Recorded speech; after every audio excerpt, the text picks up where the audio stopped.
That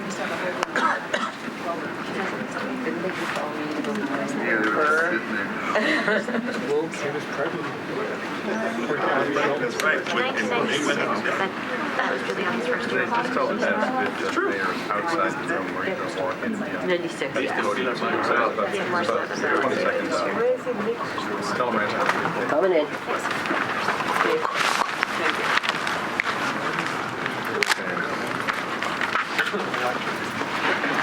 Excuse me, I think they want you to. I used to try to hide.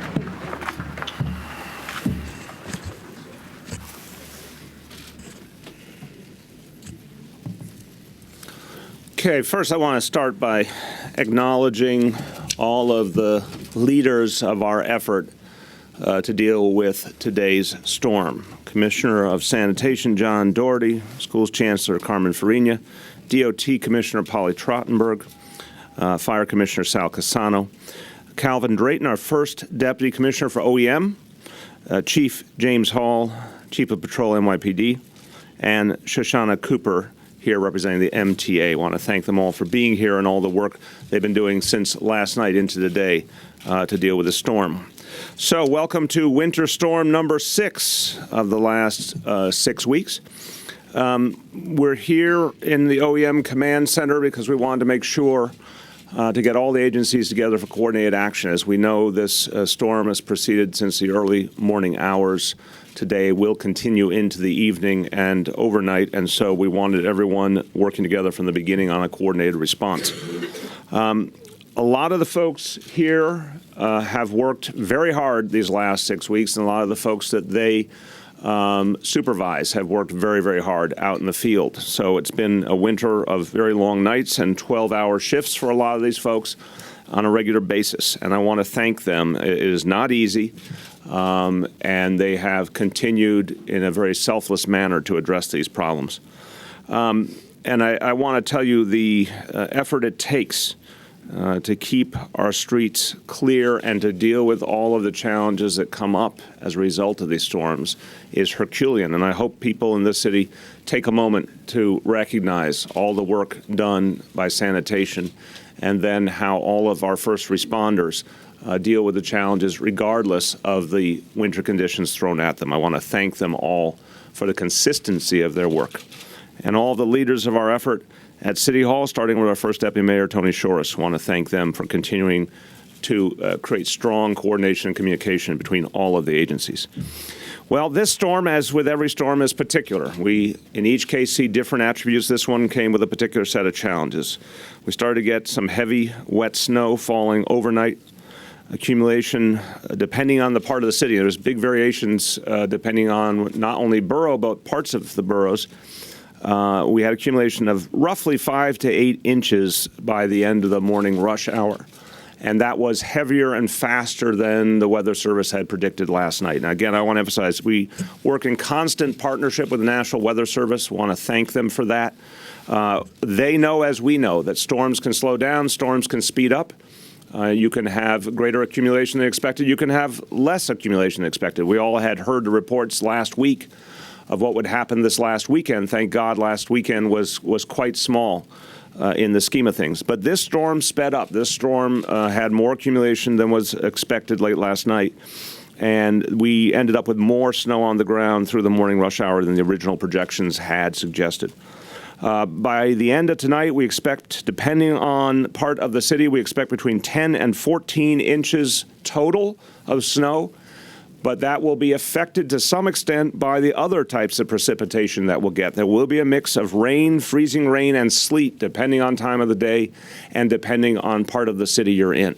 So we expect, starting in the early afternoon, a switch over from snow to other types of precipitation that might reduce the amount of snow on the ground in some places if it does warm up a little more and the temperature's been hovering around the low 30s. So we might get rain on enough of a level to reduce some of the snow, but that's not certain. We also could get a lot of freezing rain and ice and sleet.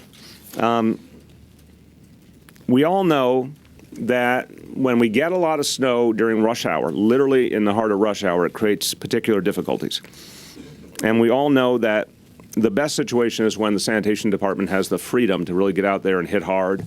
and make an impact. And they certainly did that in the early morning hours, but then the rush hour created a challenge for them. We want to constantly urge, if you don't need to be in your car, don't use your car. I know this is a refrain a lot of people in this room have heard many times. I ask you to keep telling people in the city how urgent it is to stay out of their cars to the maximum extent possible for their own safety and also to facilitate the ongoing cleanup work of the sanitation department. OEM's Operations Center has been up and running since 10 p.m. last night. Sanitation started its efforts in the early morning hours in great great impact from the early morning hours. We have been telling people, again, not only to stay off the roads, but if they have to get somewhere, to always choose the option of mass transit, because that, again, will facilitate the cleanups. There are some service delays and adjustments with the MTA. They are relatively limited so far. So the good news is the MTA is running largely on schedule, and the various lines are running well by and large. There's a few exceptions, which we can have our MTA representative discuss. But the simple message to all New Yorkers is mass transit is your best option. If you want specific information about specific routes, call MTA. Use MTA.info. Use their website to verify what's going on with each route. Now, let's talk about what sanitation has put in the field since the early morning hours this morning. There are 475 salt spreaders that were out. Let me just check with John. Starting at what time roughly? The spreader started around 3 something. 3 a.m. Yeah. So around 3 a.m. salt spreaders started in large measure. Oh, sorry, salt spreader started a little after midnight. Midnight. I'm Yeah, sorry. They were on position at midnight when it started. So 475 salt spreaders were out in anticipation of the snow. 1,900 plows have been out since the early morning hours. As soon as we had accumulation, of course, the plows require accumulation to do their work. Once there was sufficient accumulation, they went to work all over the city. So combined, we have over 2,300 pieces of equipment out. We've had 12-hour shifts that began at 7 p.m. last night, about 2,300 workers per shift. They'll be relieved. They were relieved. The 7 p.m. shift was relieved at 7 a.m. by another 2,300 workers. Now, the sanitation department has done a couple of things this time very aggressively, and to their credit, I want to thank Commissioner Doherty. They recognize the particular nature of this storm. So we have right now 800 emergency snow laborers who are in and working. They're working to clear catch basins, crosswalks, bus stops, and fire hydrants. So 800 workers have been brought in or out working now. Also, extra efforts were made to address the tertiary roads starting early this morning. So a lot of strong effort by the sanitation department across the board. Now, I remind all property owners to do what I have ritualistically done every morning and clear your own walks. Sanitation does its job and does it well, but it depends on property owners to do their job and clear walks so everyone can get around. And it's very important, in particular, if you have a fire hydrant on your property, to clear around the fire hydrant to help the FDNY. As usual, Plow NYC has been activated, so New Yorkers can track snow clearing work at nyc.gov. And as usual, the other agencies that can do so much to support the work of sanitation are doing so. That includes Department of Parks, Department of Environmental Protection, and Department of Transportation. DOT, in addition, is focusing on pedestrian overpasses. 17 crews are clearing priority pedestrian overpasses, and these overpasses were pre-treated yesterday in anticipation of today's storm. We know that some of these overpasses have snow and ice that accumulated over recent days, and they'll take extra work, so we're going to continue in that effort until they are fully clear. Our tow truck task force is activated and is available to remove any disabled vehicles. So far, things have been relatively smooth, but that task force is available for quick deployment wherever we have any disabled vehicles. Now, a couple of announcements about these next days, because we have an unusual situation here. The storm starting early this morning, continuing into the night, even into the early morning hours tomorrow. Then we have a weekend. Then we have a federal holiday and obviously a city holiday on Monday. So alternate side parking suspended today, suspended tomorrow, suspended Saturday. We know there'll be a lot of work here to do this cleanup properly, so we want to get ahead of it. Monday, obviously being a holiday, there will not be alternate side as well. I've said it 1,000 times. I'll say again, parking meters remain in effect. And in terms of garbage and recycling collections, again, given the magnitude of this storm and the way it's hitting around the weekend, we are canceling the garbage, and we obviously had canceled garbage and recycling collections for today. We're canceling them for tomorrow. We're canceling them for Saturday, where they occur Saturday. That means, just to be very clear with people, to do this response properly, we will not be able to do the pickups on garbage and recycling, maybe with a few exceptions. We won't be able to do them in earnest until Tuesday. Commissioner Doherty can speak to the details more. People should continue to put out their trash and recycling. Where we have the opportunity to get at it, we will. But really, the goal is starting Tuesday in earnest to put additional personnel on to go and deal with that problem. But job one is to clear the snow, make the streets consistently passable. As everyone knows, yesterday we added additional resources to the sanitation department budget, both for the additional work on snow removal, the unprecedented amount of snow removal they've had to do lately, and for additional opportunities to collect garbage and recycling when snow removal is complete.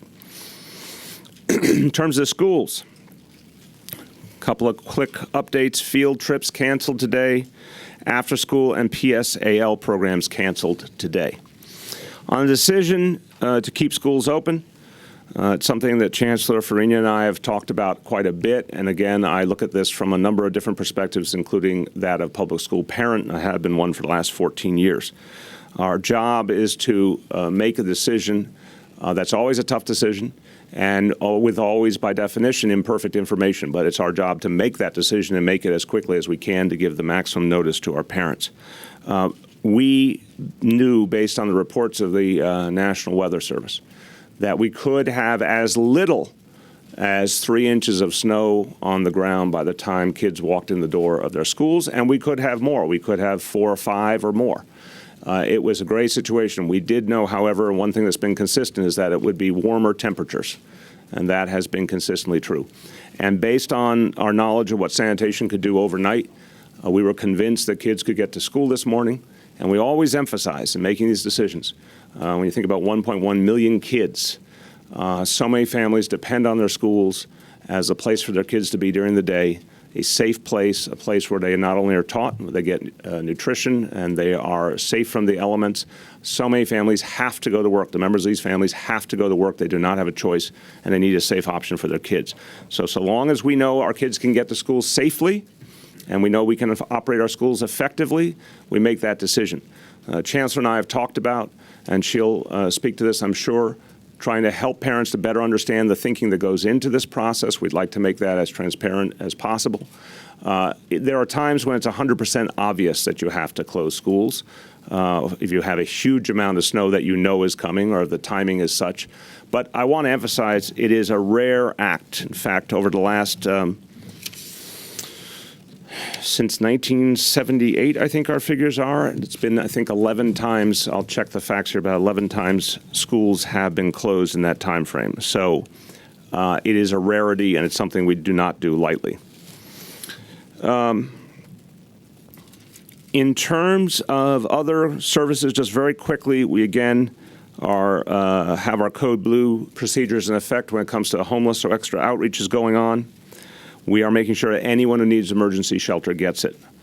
Want to emphasize, if any New Yorker sees a homeless person in distress, we want to get that report.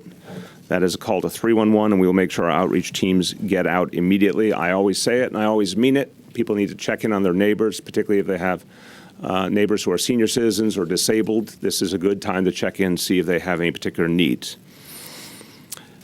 In terms of emergency response, EMS has an additional 160 ambulances on the streets today to compensate for what will obviously be somewhat longer travel times.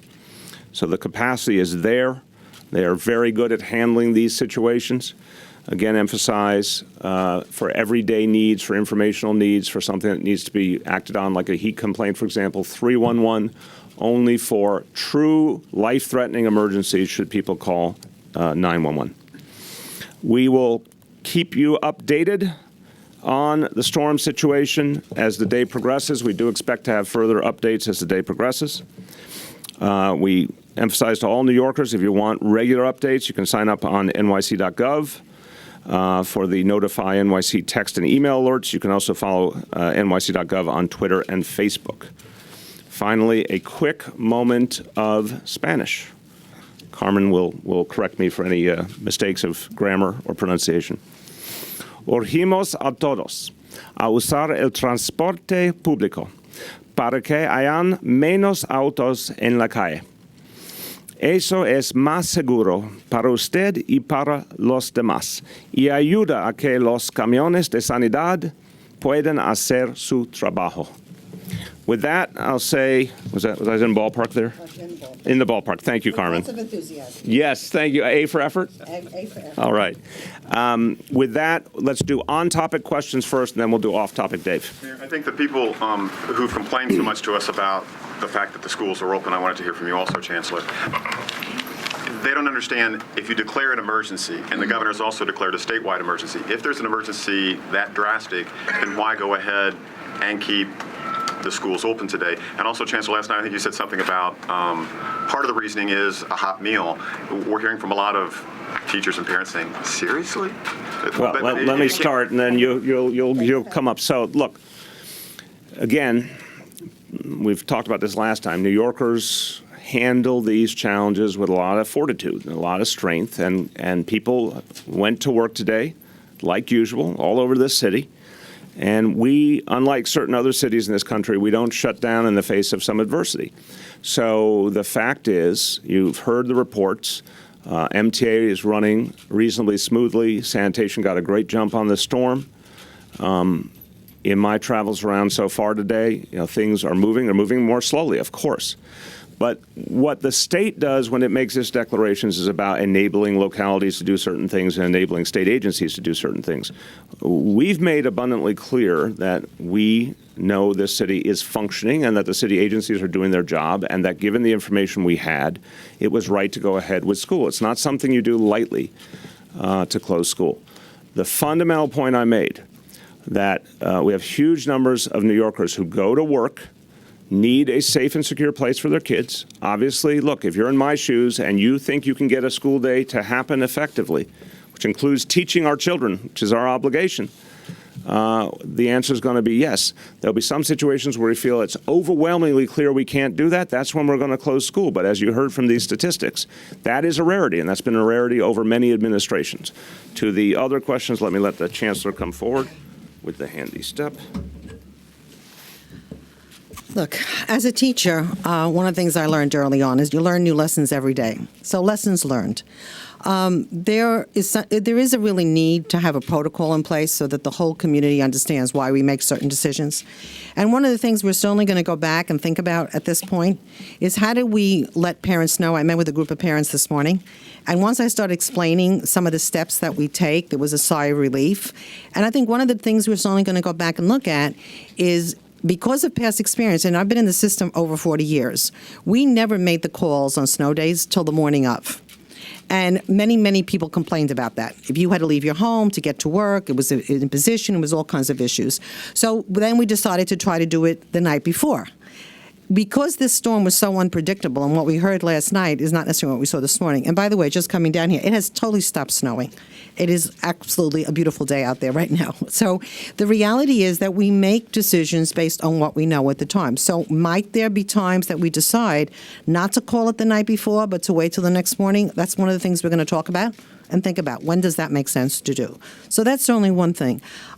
The other thing we decided, and it's going to be part of the protocol, is that on days that there are snow emergencies and whatever, we'll interpret what that means, that there will be excused lateness, both for children and for teachers. And we've already done that for today. That doesn't mean an absence is excused, but it means if you come in late, because my feeling is that even as we were coming here, parents were still taking their kids to school so that they could then go to work or whatever. These decisions are not made lightly, but I don't think enough people know how we make them. So I think to the degree that we'll put things in writing and make it very clear that one of the things for me was that the weather was going to be much warmer this morning. It was much easier the first snowstorm that it was going to be below freezing, because that's a whole other kind of situation. So I think we're going to try to be more transparent, bring people to the table to give us different opinions, and then to the degree that we can share with you all the stuff that we come up with, we're happy to do so. But this has been a very unusual winter, and from what I'm hearing, it may continue to be an unusual winter. So thank you. Understatement. Yeah. Mayor de Blasio, Steve Cadman with CNN. Given that we're going to have this mix of precipitation going from snow to sleet to rain and then back to snow, as you well know, being a resident of the city for so long, that creates challenging road conditions, to say the least. We've been seeing images of school buses sliding around the streets, some school buses being unable to get up slopes. With that in mind, with those images of those school buses with children on them, again, do you think that this decision might have been made differently? Again, you make decisions based on the information you have, and you have to weigh a lot of factors. I am a public school parent. Carmen's been a teacher for decades. We don't make any of these decisions lightly, and we look through the prism of our fellow parents and also through the prism of the needs of our kids, and that's the only way you can make the decision. But I think sometimes in the questions that are asked, there is the illusion that you can have perfect information and perfect decisions. And we know that we get the projections of the National Weather Service. We do our best to interpret them conservatively, meaning we know that you might have a storm speed up a bit, you might have more precipitation. The National Weather Service has been very honest with us. They can only give us their best estimate, and then we have to do our best to figure out how to adjust with that estimate to ever-changing conditions. But the facts on the ground speak for themselves. Throughout the city, public transportation has been running. The precipitation levels were such that we could sustain school opening today. It's our job to do. I also want to emphasize this. Your question, again, is very, very fair. But it's your job to show up in the morning and report the news. It's our job to make the city function. It's our job to get the schools open if we can get them open. If we can't get them open, if we think there is going to be a consistent problem with safety or getting kids where they need to be, or schools cannot function, of course we shut it down. But this historical record is important. If it's happened only 11 times since 1978, it suggests a kind of consensus in this town that we can handle a lot. And we're tough enough to handle it, and we only shut down schools when there's overwhelming evidence that it's not going to work. Mr. Mayor, outside Yeah. your house this morning, you had said it was a light, fluffy snow. You described it as the brunt of it really hadn't arrived yet, Right. which is kind of why the decision was made regarding the schools. When you took Dante to school and you saw how much had come Yeah. down just an hour later, Yeah. did your perception change of what was going on the road? Oh, I had three phases. Listen, first let me speak personally versus what we've heard from the National Weather Service last night and what we've heard in our briefing just now. I looked out my window at 6:20 and saw very little going on the street. I went down the shovel at 7. As I described, it wasn't the total powdery snow. It wasn't the heavy, wet snow that we had originally expected. It was somewhere in between. Got in the car at 7:40 and it had perked up a lot. So this is something where, you have to know what you don't know in this world. And what we don't know is exactly how weather is going to change and how it's going to change in each part of each borough. So we work off a broad model. What is obvious is the National Weather Service gave us a projection.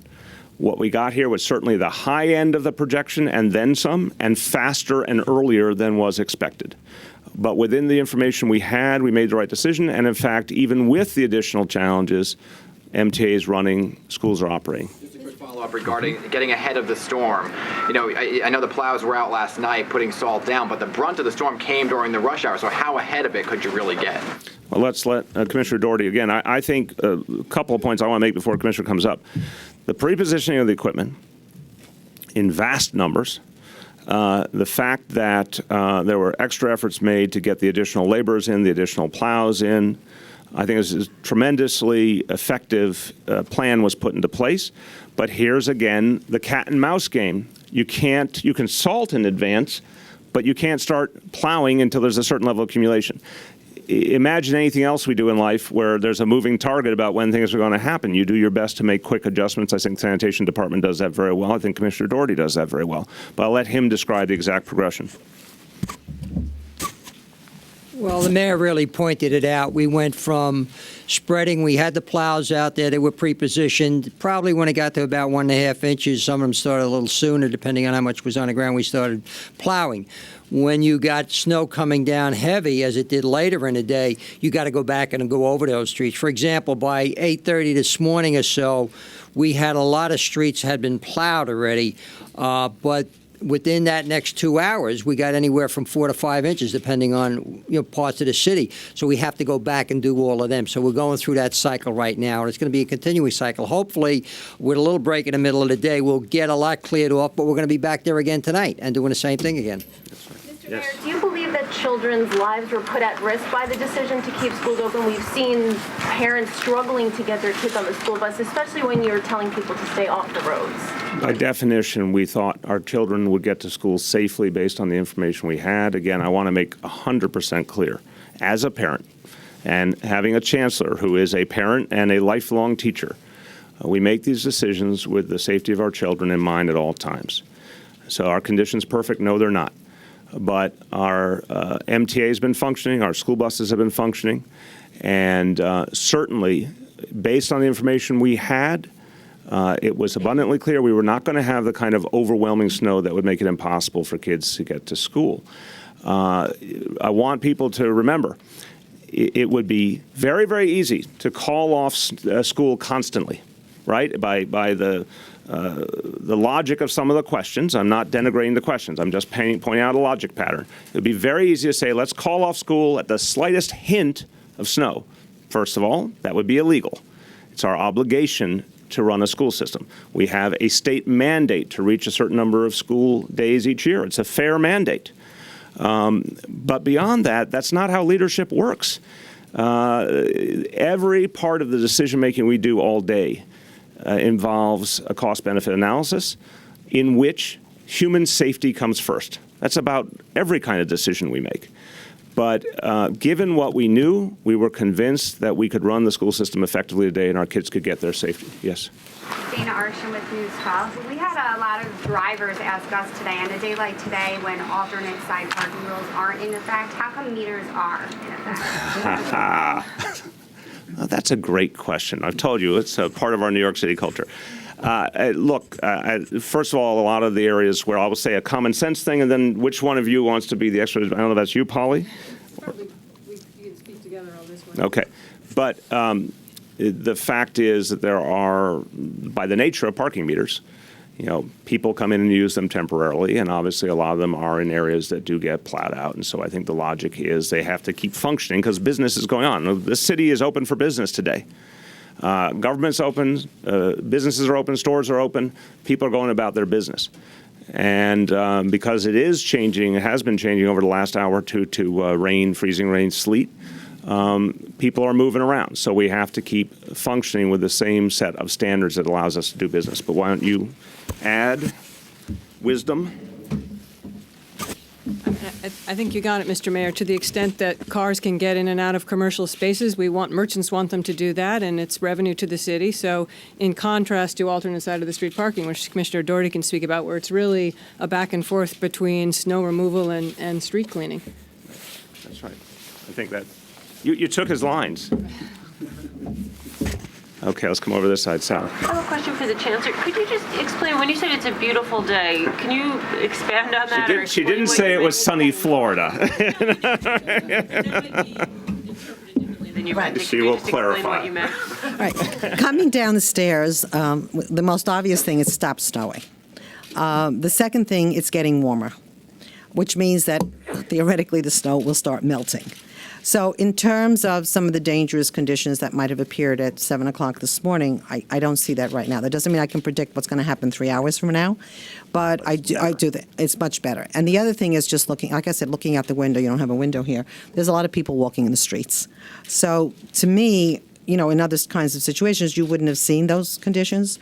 So I think that's what I consider better. It's obviously not as nice as it is where my husband is in South Beach, but it's a lot better than it was before. Not that you resent it. No.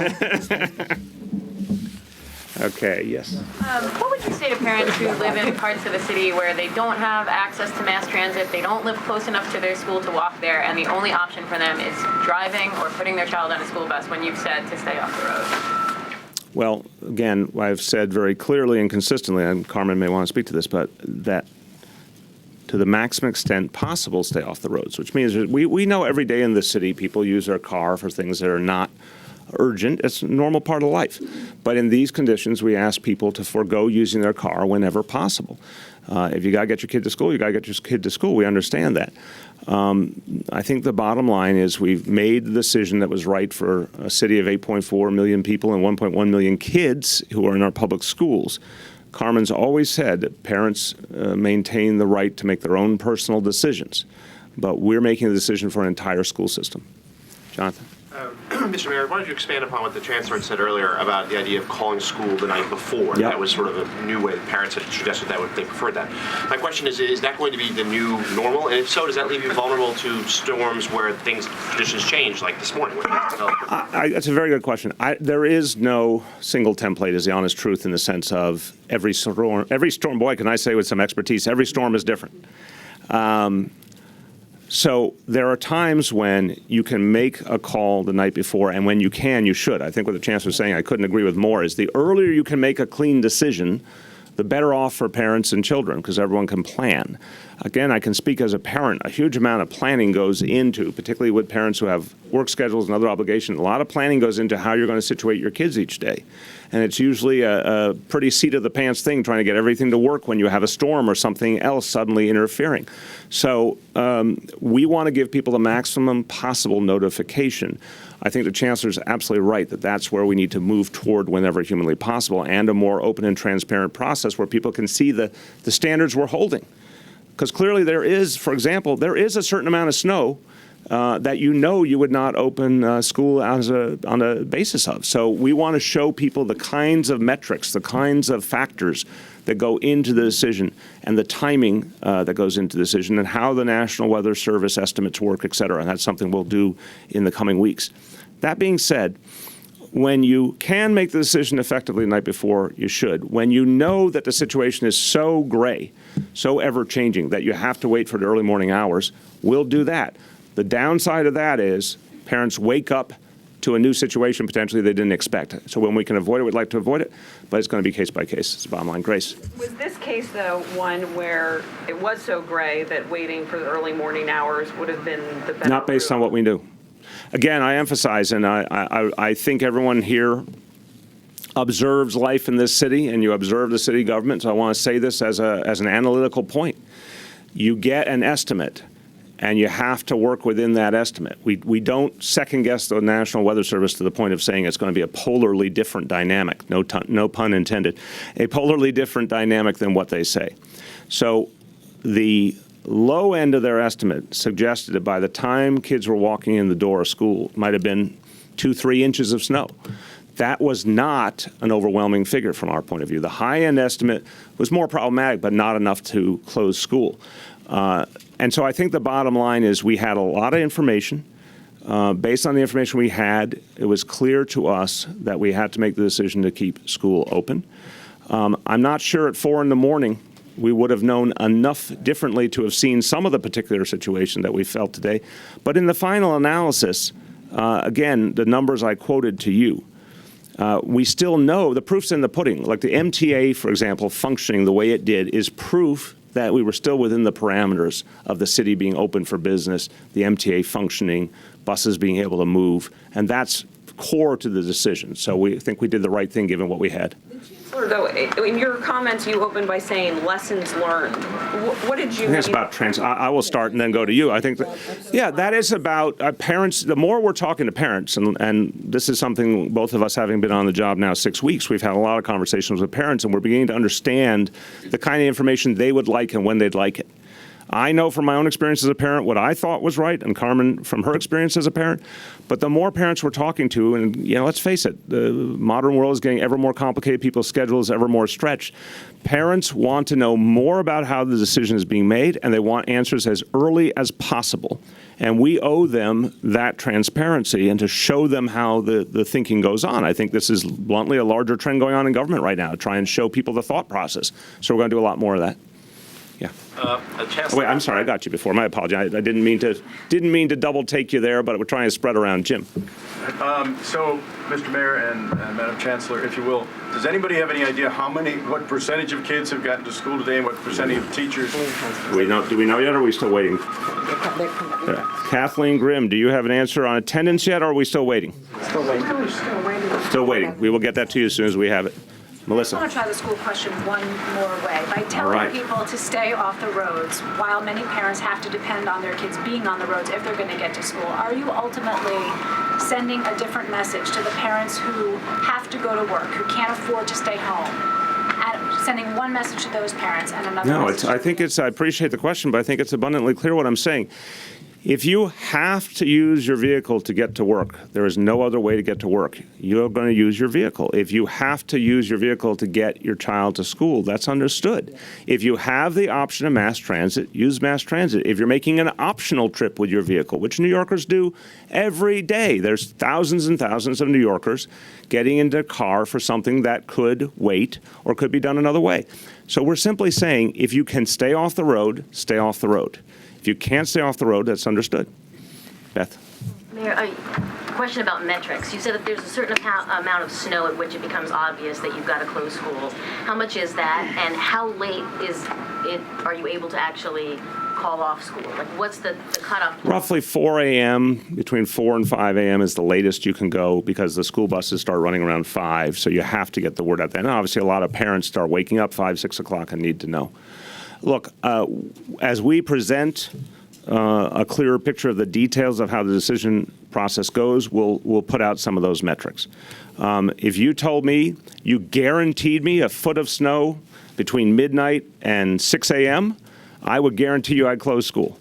But, the fact is it's going to be case by case, and we're going to put out some metrics that at least give people a guideline of what clearly means school is open, what clearly means school is closed, and what would be the gray areas where we have to make a game time decision. And that's what we really discussed this morning. Yeah.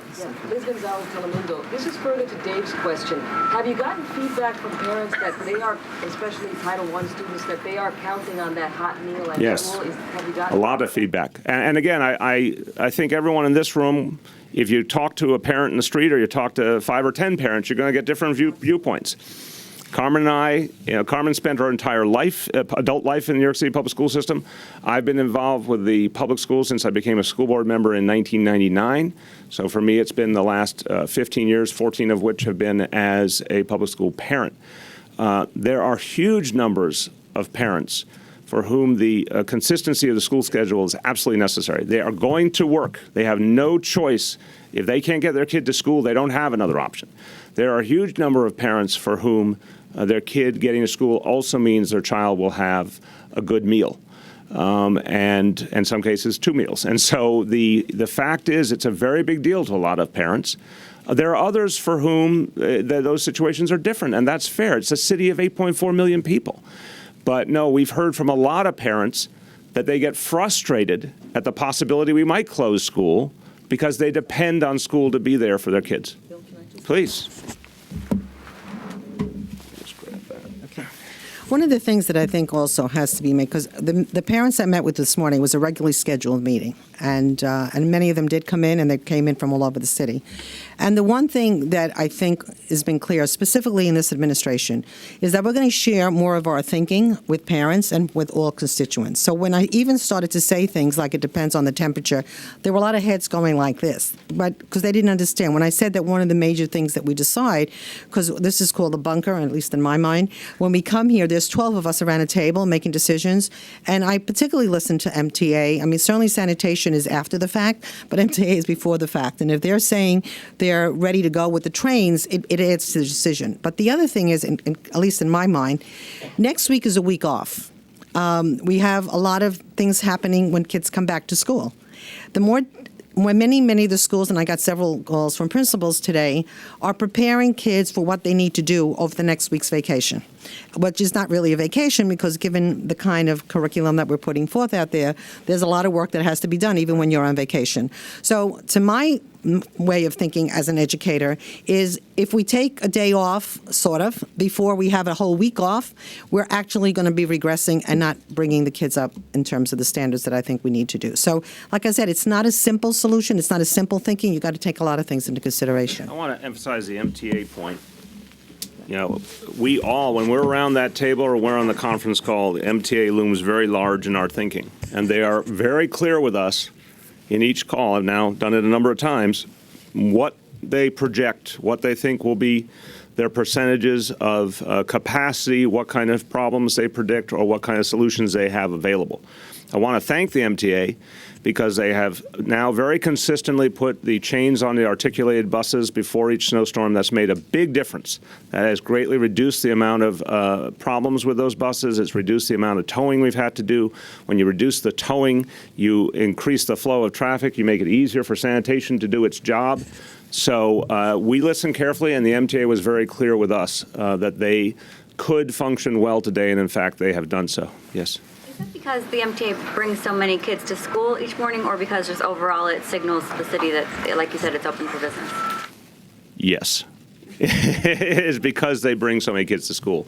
Okay, anyone who hasn't got one first. Mr. Mayor, back to those school buses. I was just wondering if you're aware of them slipping through or sliding through some of the intersections. There's a video of that. Are those school buses from the city? Are they private school buses? I just want to know if you guys know. I have not seen the video. I'm clearly aware that for some school buses, it's probably difficult traffic today. We get that. But again, we're making a decision for the entire system, and we're convinced the school buses will get through. They may be delayed, but they're going to get through safely. And that's the bottom line. I want to emphasize, because a lot of the questions have come back to this. We made a decision with the information we had, and we were convinced our school buses could get through safely, with delays, no doubt, but safely. Just to follow up quickly, Chancellor Ferrini said she seemed to shake her head earlier that there might be school kids on board at the time this was happening. Is there any What does that mean? I'm sorry. Just that there were no children on board if this was happening at the time this was supposed to be happening. So I don't understand what this is supposed to be happening. Could you? Oh, that particular video? What? We haven't heard any. What? I haven't seen it. I don't think you've seen it, so we don't. Okay, we have not. Just a question about the decision-making process between you and the chancellor. Yeah. Did one of you have to convince? Did you take advice from her about closing schools? Were you on the same page about this particular? We are on the same page a whole lot of the time on many, many things, and that is increased by the fact that we have worked together in a variety of ways for well over a decade. On this one, we were in absolute agreement. Okay, Michael. I was wondering, are you considering excusing absences today, given the early call and also the fact that the storm did accelerate in these morning hours? Just to clarify, make sure we're all on the same page. When you say early call, we made the decision last night. It was projected last night that school was on. So that's what you mean by relative to the 4 a.m. calls. Right. Okay. Go ahead. I can do this. Okay. Excused latenesses, but not absences. And why is that? Because at the course of a whole day, you can still get to school. Like I said, wait till you get out and go outside. You'll see a very different day than when we came in here this morning. And I want to clarify. I'm sorry. Let me Okay, speak go ahead. of it. No, I'll jump in here. Move 1 second. There we go.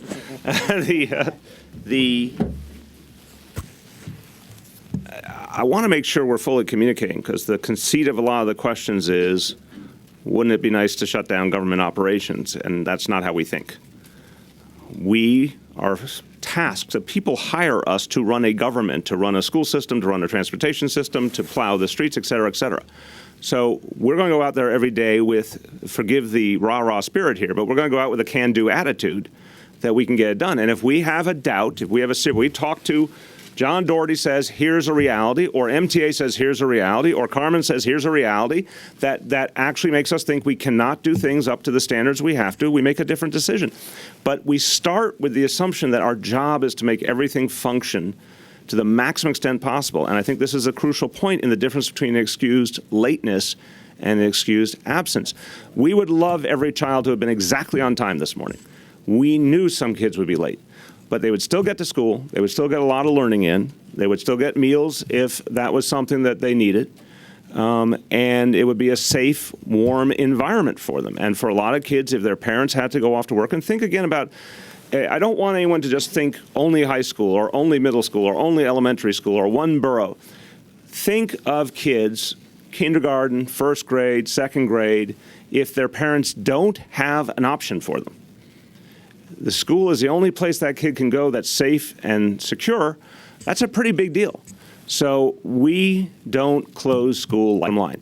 If someone is late, an excused lateness is acceptable. But we don't send the signal that absence is acceptable because we know that people are getting through.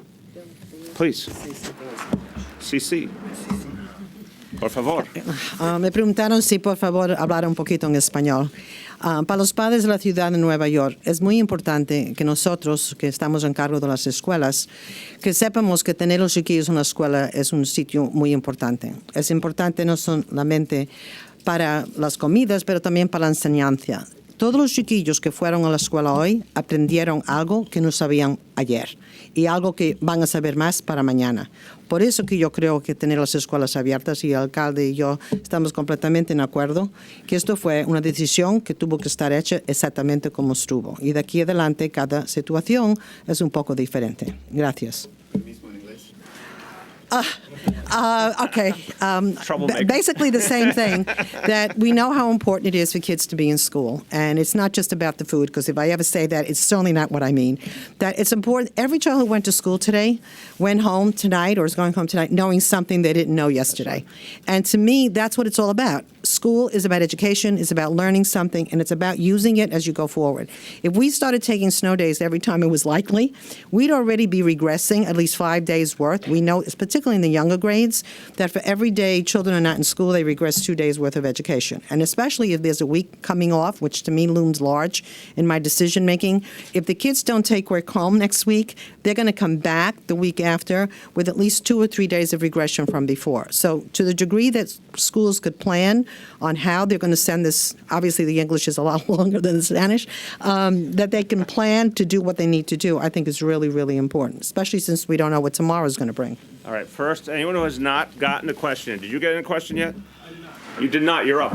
Okay, 2 questions. Was every member... Oh man, to give him an inch, he takes a mile. That's not cool, man.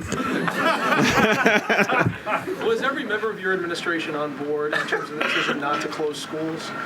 And the second The decision, let's make it positive, decision to keep schools open, yes. Okay. And the second question, Al Roker, the weatherman, has taken to Twitter to rip into you for keeping schools open. He said he's forecasting one term for you. He just went to Twitter. He says that the snow was faster and heavier than expected. No, Mr. Mayor, it came as predicted.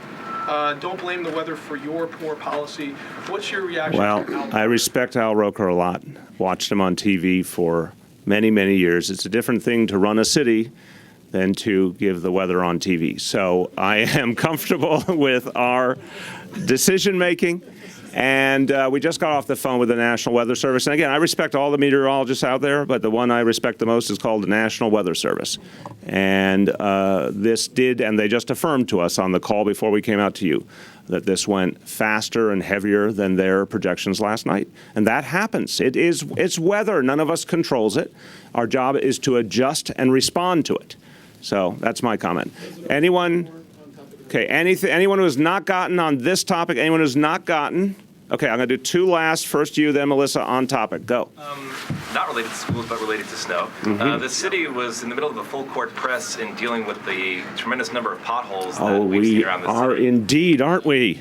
But you had talked about, as you just mentioned, what's this going to do to that effort, and will you be asking the federal government for additional funds in that? Well, it's a great question since we have just borrowed Polly Trottenberg from the federal government. But let's first let Polly describe to you the really extraordinary efforts that she and her team have made on the potholes. As you are mentioning, the DOT crews have been out in what has been, as you all can see, a very difficult winter, and I want to thank them because they've been out in tough weather. We are up to over 83,000 potholes filled so far this year. Meaning calendar. Exactly, meaning Since calendar year. January 1. And of course, these crews, when they're not doing potholes right now, they're helping sanitation with, clearing the streets, so they are working mighty hard this winter. Obviously, we have been talking with the mayor and his team about the resources that we're going to need, and I'm quite confident that we will have them. We're also going to be working with the state and looking at all the ways, we'll be talking more about this in the immediate future, that we can, tackle potholes and also see what we can do to improve overall the conditions of roads. This winter, we're on storm number 6. And sanitation is doing a wonderful job with plowing, salt, chains on buses, but all of it adds to the wear and tear on the roadways.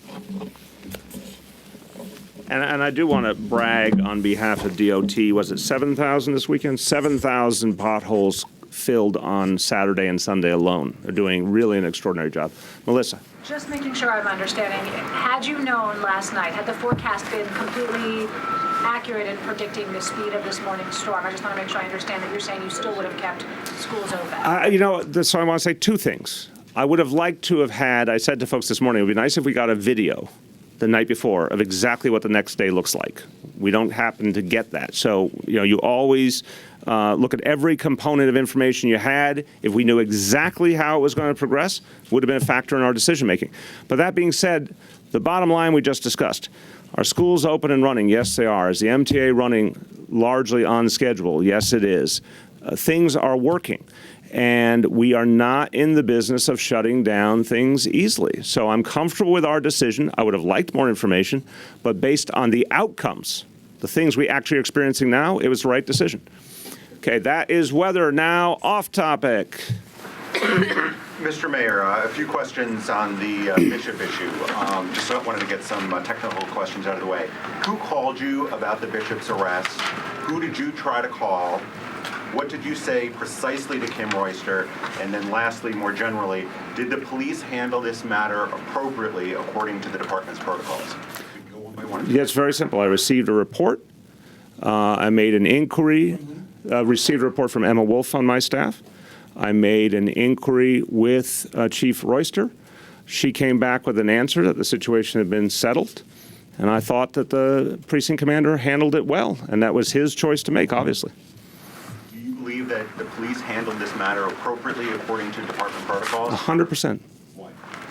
Because the proof's in the pudding. The precinct commander made a decision, and he made a decision based on his view of what the right thing to do is, and we respect our precinct commanders. There's been a lot of questions. This is not like ping pong. Other people get to ask too, so let's get someone else in.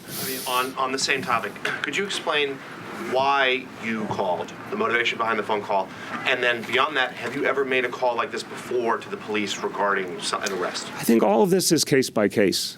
And this is an unusual situation where a very prominent member of the clergy obviously was experiencing a pretty unusual situation. So I thought it was appropriate to make an inquiry, and I got a response, and that's the end of the story. I'm sorry, the second part of the question was, have you made calls like this before when you learned about There's nothing quite like this. I think everything is different. And I think the bottom line is it's appropriate to make an inquiry when you think there's a reason to make an inquiry. But in the end, we respect the choices the police make. Yes, Grace. Do you understand why they're or what's your response to the concerns that have been raised about the fact that you made that call? And, I know your aides have said that, and you've said that you didn't ask for him to be released. But just the mayor making a phone call like that to the police, many people are saying, sends a message that you want something done for your friend. Are you concerned that as mayor making a phone call like that, you are sending a message to the police that you want things done a certain way? And is that something that you plan to do going forward? Karen, everything's a case-by-case basis. I have tremendous respect for the NYPD, and they know it, and the precinct commanders will make their best judgments, and that's their job. So I think it's absolutely appropriate if I make an inquiry to make an inquiry and get information. But I respect that precinct commanders are going to do as they see fit. Yesterday it was very hard, yesterday morning, very difficult. In fact, it's still impossible to get a police report or an arrest report from that incident, at least for us at Bloomberg News. So we were trying to match the Wall Street Journal story. Is that any comment on that? I don't know the protocol. I mean, honestly, don't know the protocols around it. So whatever's the normal protocol. Clearly given to other media. Again, I don't know the protocol specifically, and I don't know the specific way information flowed, but I'll have our folks follow up. Melissa? Mr. Mayor, you've said over the last few weeks that you think there should be tougher penalties for people who drive with suspended licenses, who drive with revoked licenses. It's been part of your Vision Zero strategy. So why should somebody who is driving with a suspended license be given special treatment, even if you didn't influence that treatment? Why should this person be released? I think there should be tougher penalties. I've said that. I think this situation, as best I understand it, that was not the operative question. Again, the precinct commander made the decision. I think he made the decision based on the other issues, not on the suspended license. I think it had to do with the civil disobedience arrest, and that was his decision to make. Precinct commanders have the opportunity to make decisions that they think are right, given all the factors, and that's what he did.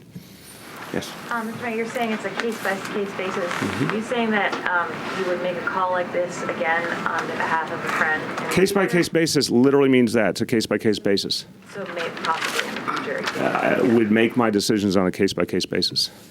What did you think the next morning when you woke up and you saw the Daily News and the Post, and both of them had, because you campaigned on A Tale of Two Cities, and I think everyone is questioning now whether there is a system of two justices. I don't think everyone's questioned that, with all due respect. I think a few people are. A few people and everyone is very different, with all due respect. Nothing surprises me in the media. And again, I think you had a situation here where I made an inquiry, I got a response, that a decision had already been made, end of story. Sal. You had previously criticized the Bloomberg administration over that ticket fixing scandal in the Bronx. Do you see this as different, and can you explain, if so, how it is different, how this is not? I don't even understand the parallel, with all due respect. Well, there were criticisms of favoritism that people were, Ticket fixing is illegal. Period. The general sense of, favoritism and having somebody call in or make a call. Making an inquiry is perfectly appropriate. Ticket fixing is illegal. Yes. From the reports, it seems like part of the reason why the precinct commander allowed the bishop to go free was because they had a prior relationship, that you knew each other, they'd worked together. Do you think it was appropriate then for the precinct commander to make his call based on that prior relationship? I think the precinct commander made a professional decision. I have worked with the NYPD now in different capacities for over 20 years. And leaders within the NYPD make decisions every minute, every hour, every day, based on a lot of factors, and this was done appropriately. Also, why didn't you call the commissioner directly? It happened to be a matter of trying to literally get information, so we called the Office of the Deputy Commissioner for Public Information. Oh, wait, behind you? Yes? No? Okay. Actually, Jill asked my question. Okay, good. We got efficiency here. Did you speak to the commissioner at all about this at any time? And I'm wondering why he's not here today. I did not speak with him, and I'm sure doing something else he has to do, and the chief is here. Why did you make that phone call yourself? And also, when you said that the precinct commander, in your understanding, made the decision based on the arrest for the civil disobedience as opposed to the suspended license, does that mean that he overlooked the suspended license, or in your opinion? Yeah, I am not the precinct commander, so I don't know the specifics of how he made his decision. I respect his decision. It was a very unusual dynamic to have a leading member of the clergy in that situation. I wanted to know what was going on, and so I made an inquiry. Scott Stringer said yesterday, and I quote, "I think that the mayor shouldn't be involved in any way when someone gets arrested. It's something that it can only be problematic."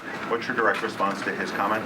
I think you look at each of these situations case by case, as I've said, and if it is warranted to make an inquiry, you make an inquiry. And I just think that it has to be understood for what it is.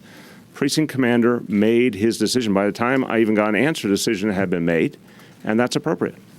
Yes. What does make an inquiry mean? Can you just talk about the conversation? Yeah, simply I heard this report. What's going on? Have you spoken to the bishop since his release? Yes. Can you say anything about Nothing particularly consequential. Just saw him at an event and we just chatted, but nothing specific. Let's go, guys. Rich. Was Kim surprised you were on the phone? I worked with Kim a lot in the last few weeks, so I don't think she was particularly surprised if something unusual was asking, that I was asking her for information. Thanks, everyone.